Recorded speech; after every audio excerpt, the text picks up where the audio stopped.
And now I'm gonna call it quits. I think I'm done with this kind of ridiculous experiment here.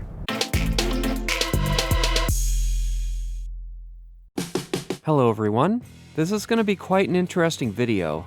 The second half of what you're watching right now, I'm gonna do something I've never done on this channel, so keep watching to the end.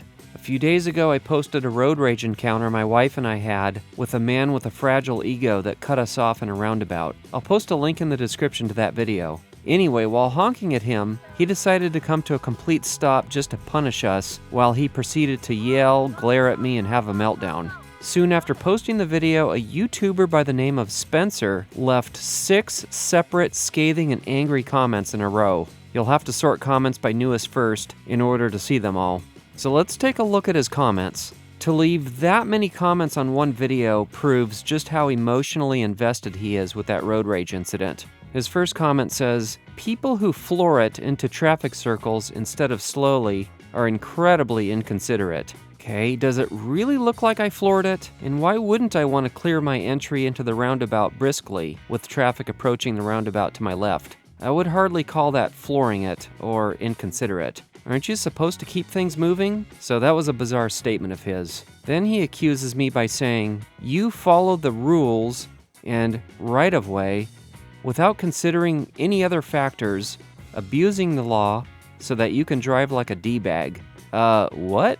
Is this guy for real? I like to keep things moving so I'm not impeding traffic. I also consider safety and what's best for overall traffic flow, which is almost always congruent with what the rules are. What a bizarre thing to accuse me of. In fact, at this point, I'm not even sure what his argument is. It seems he just wants to point the finger at me without really having a logical point. And besides, I'm not sure how getting cut off in the roundabout is me driving like a D-bag. Isn't the D-bag the one doing the cutting off? Then he says, "Let everyone in the traffic circle. The point of them is to let in lots of traffic." So he's clearly not seeing the big picture and not completely understanding how roundabouts work. First of all, roundabouts aren't just about the traffic wanting to enter the circle. They're also about traffic already in the roundabout and also about the traffic exiting the roundabout. He's focusing his argument on one singular element of the roundabout's purpose while ignoring the other elements of the roundabout's purpose. And what does he mean by declaring that I must let everyone into the roundabout? Is he actually suggesting that drivers in the roundabout should yield to all drivers waiting to enter the roundabout? It sure looks like that's what he's saying. The reality is, drivers wanting to enter the roundabout must legally yield to drivers already in the roundabout, not the other way around. Yes, the point of roundabouts is to let lots of traffic enter them, but not at all times. The point of roundabouts is also about moving lots of traffic that has already entered the roundabout to move through the roundabout and then exit it. But he totally ignores that part of it. And then he says, "Stop demanding your right-of-way in a traffic circle, it's so childish." I have news for him. I don't need to demand my right-of-way. The traffic laws do that for me. Common sense also demands following the established right-of-way rules, unless you need to deviate from those rules to avoid a collision or hazardous situation. Safe driving and efficient traffic flow is based on the established right-of-way rules, the expectation of who yields to whom and when, and it's also based on us being predictable drivers. How is any of that childish? Again, he has no logical argument. In his next posted comment, he says about this incident, "Cammer is childish here." Again, I'm not sure how getting cut off and honking in response is childish. The guy in the truck created a dangerous situation for which I honked. What would have been a much shorter honk turned into a much longer honk because of his stopping and making the situation even more dangerous for everyone. I wanted to draw a lot of attention to this hazardous situation by honking, and he's completely ignoring the fact that the guy in the truck was being childish by having a tantrum for something that he did wrong. Spencer then says, "The whole point of a traffic circle is to allow multiple cars in at once." Once again, he ignores the fact that the idea of allowing cars into a roundabout does not exempt those cars from yielding to the others already in the roundabout. Then he says, "You should have proceeded more slowly and let a car in front, but instead you selfishly slammed on the gas to make a scene. Grow up." Now he's making ignorant and unfounded assumptions about my intentions. He exaggerates by claiming I slammed on the gas. There was no slamming on the gas. I got moving once an opening and traffic appeared and efficiently cleared my entry into the circle as one is supposed to do. His comment also ignorantly assumes that I was psychic and knew that I was going to be cut off. I didn't know he was going to cut us off until he was accelerating past the limit line. Accusing me of accelerating into the circle in order to make a scene is next level stupid. I wasn't supposed to proceed more slowly. I was supposed to carry on through the roundabout at a normal pace and not yield to anyone once I was in it. But I also did the right thing by braking and avoiding a collision with the truck failing to yield. Spencer is putting all the responsibility on me instead of the pickup truck driver with the yield sign. In one of his next comments, he says, "Your mentality is that one car uses the traffic circle at once." I literally never said that in the video nor implied that in any way. What he said is called a straw man argument, also known as a straw man logical fallacy. Multiple cars can use a traffic circle at once, while at the same time requiring drivers outside of it to yield to drivers inside of it. His argument gets more idiotic. He then says, ideally, you should back off and allow traffic to enter, even though you have the right-of-way. So what he's saying is that I should turn the rule book upside down and drive in a manner that is unpredictable, drive in a manner that might not even benefit the overall traffic flow, and in a manner that could even be dangerous. Most other drivers with the yield sign won't be expecting me to approach them and slow down to let them in. Wouldn't this just cause confusion and also cause frustration from the drivers behind that are used to driving roundabouts at a normal speed? The only remotely smart thing he said was this. This does not mean stopping in the roundabout. He at least acknowledges that, but his insistence on yielding to drivers that are supposed to yield to me and that are expecting to yield to me is asinine. He then says, "It means adjust your speed to allow the best flow possible." Okay, but the best flow for whom? Slowing down for those waiting to enter the roundabout would surely impede the flow of traffic behind me. This seems like it would result in a zero net benefit, helping traffic to my right at the expense of traffic behind me. Then he says, when all else fails and there literally isn't room, the entering car must lawfully yield. Well, the law is actually more broad than that.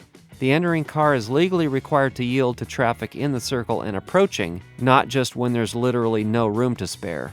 He's actually suggesting that it's okay to cut it tight, right up to when there's not an inch to spare. This is extremely dangerous thinking. Just because you can technically fit right next to a car without your car touching the other car does not mean you should do it. There's a concept called assured clearance. This means you should always have room to spare with a decent safety buffer. This is the reason we shouldn't tailgate, why air traffic controllers and pilots never let airborne aircraft come within small distances from each other, and why there are such large spaces between them in the sky. Then he accuses me of forgetting how to share. His argument is very one-sided and backwards. Sharing means allowing others to go when it's their turn. Was the pickup truck driver sharing when he decided to go when it was supposed to be my turn? His understanding of the concept of sharing is extremely distorted. In his last comment, he starts off by saying, "There's a gray area between the law and common good." Now, this can be true to some extent, but the problem with his thinking on this matter is that turning the rule book upside down and yielding to drivers that are the ones who are supposed to yield to you goes against the common good because it entails driving in a manner that is unpredictable to others around you, which just causes confusion, slows down traffic behind you, and provides no overall benefit to traffic flow. But I'm about to put his theory to the test in a minute. But first, let's finish up with the rest of his ridiculous arguments. He then says, try to find more common sense instead of gluing yourself to the rules and regulations. Was the pickup truck driver using common sense by ignoring the yield sign? It's also very dangerous advice telling me to disregard the traffic rules, and I'm not sure how disregarding those rules then equates to finding more common sense. In fact, he committed a sort of logical fallacy called a false equivalency. Then he says, causing him to cut you off slowly with plenty of visual warning. Having visual warning is no excuse for cutting people off. It gets more bizarre when he says, your priorities are socially conditioned by the government. Well, aren't they supposed to be? Especially when it comes to driving and predictable and orderly traffic flow. I mean, the government says we must obey things like red lights, stop signs, drive on the right side of the road, among every other driving rule in the book. Yes, my priorities are following those rules, and safe driving comes from following those rules. Common sense is following those rules. Driving, like flying an airplane, are not situations where anything goes. We must be methodical and procedural when operating a motor vehicle. The government lays out those procedures that we must follow for safe and orderly driving. But he's arguing against that. He implies I should disregard those rules, instead of just going with the flow and seeing what's best for the entire road. What's best for the entire road is being safe and predictable. Reversing the right-of-way rules certainly isn't going with the flow and not what's best for the entire road, and I'm shortly going to be proving that. Changing the rules only works when everyone else is on the same page. I don't know how on earth he doesn't understand that. He finishes up his dumb lecture with, "You held up the road just as much as he did." It reminds me of the classic, "Look what you made me do" line that you'll hear from abusers. Abusers and those that side with them will always shift blame to the victims. I'm not exactly labeling myself a victim here because I wasn't harmed in this incident, and I do acknowledge that my honk was a contributing factor in his decision to block our progress by stopping us in the roundabout. But the bottom line is that he was in no valid position to road rage against me. I simply honked in response to his failure to yield and his decision to block the road. I had every right to honk, but he had no right to do anything he did. But Spencer doesn't see the logic of that. He sides with the wrongdoer and puts the blame in completely the wrong place. Not very intelligent and very narrow-minded. But I am about to give Spencer the benefit of the doubt for a few minutes and test his theory in the real world. Let's see if his way of handling roundabouts has any practical validity to it and whether it will functionally benefit the flow of traffic. This is going to be interesting. Okay, here I am. I'm going to put Spencer's theory to the test. I've got actually a couple of roundabouts fairly close to where I live, so I'm heading down there now, and we're going to see how well his theory works out. You know, he was criticizing me for how I was handling the roundabout, said that I was proceeding into it and through it too fast. You know, he's saying that I need to enter the roundabout very slowly so that people coming from the right can get in to the roundabout, as many as possible. So he's saying I should be letting in as many people from the right as possible into the roundabout. So we're going to see how it affects the overall traffic flow by my entering and proceeding through the roundabout slowly. I have my doubts, but I'm trying to keep an open mind about this. All right, so getting closer to these roundabouts, I'm a little nervous. This isn't going to feel natural.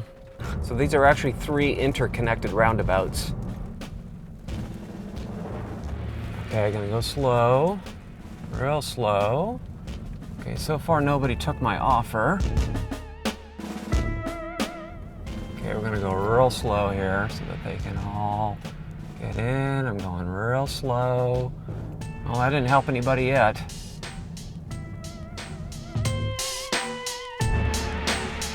I'll go real slow. You gonna take my offer? No, not gonna do it. Okay, that still didn't help anybody. They're expecting me to go faster. Okay, I'm gonna go real slow again, real slow. Okay, he went.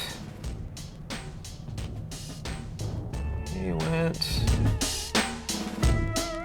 Okay, I'm gonna go slow. Okay, I'm gonna go slow. Nope, that didn't really work out. Anybody waiting here? Yes, somebody's waiting here. Let me see if going really slow is gonna help.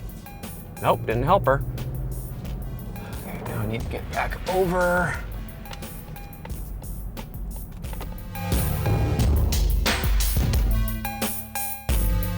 Here we go. Okay, gonna go slow.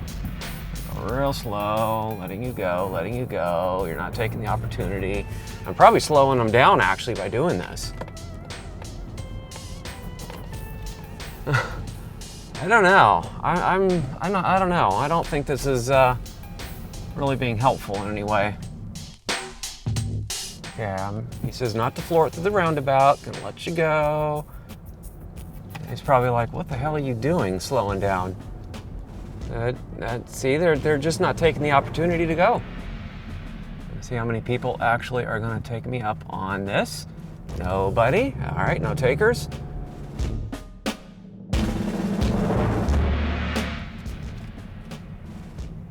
Going real slow, slowing down.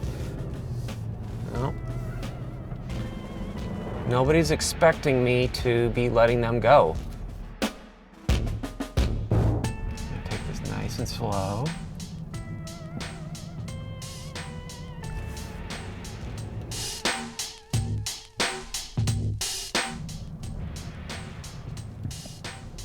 Yep. All right, got a taker. Okay, got another taker. Okay, I think I either got honked at or somebody else got honked at. So you can see how this is working out so far. Not good. Okay, I think I got honked at back there, or it was somebody else getting honked at. I don't know. Okay, I'm gonna do this one more time. I'm gonna go around one more time at this slow pace.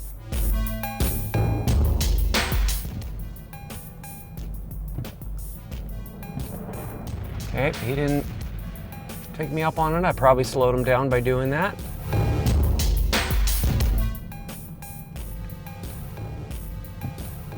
I'm probably causing confusion with this. I don't know, this just doesn't feel right. Gonna go slow. Again, I don't see how this is helping anything. And now I'm gonna call it quits. I think I'm done with this kind of ridiculous experiment here. All right, so let me give you my final thoughts on that experiment. I'm glad I did it, just to kind of, you know, prove whether his theory really has any value. It just felt like I was slowing down, hindering more people than I was actually helping by doing that. You know, it felt weird proceeding into and through that roundabout at an unnaturally slow speed. It just didn't seem to make any sense. I think I was hindering the very people that I was trying to help by driving really slowly. You know, they were expecting me to, you know, to go by quicker. So let me know in the comments below what you think of the experiment that I did, and his comments, and my comments. So yeah, leave a comment below. I'd love to hear what you guys have to say about this. So would it make Spencer happy if we just reversed where we put the yield signs, put them inside the roundabout for people entering the roundabout, instead of where they are now on the outside of the roundabouts? Would that make him happy? I'll catch you guys later.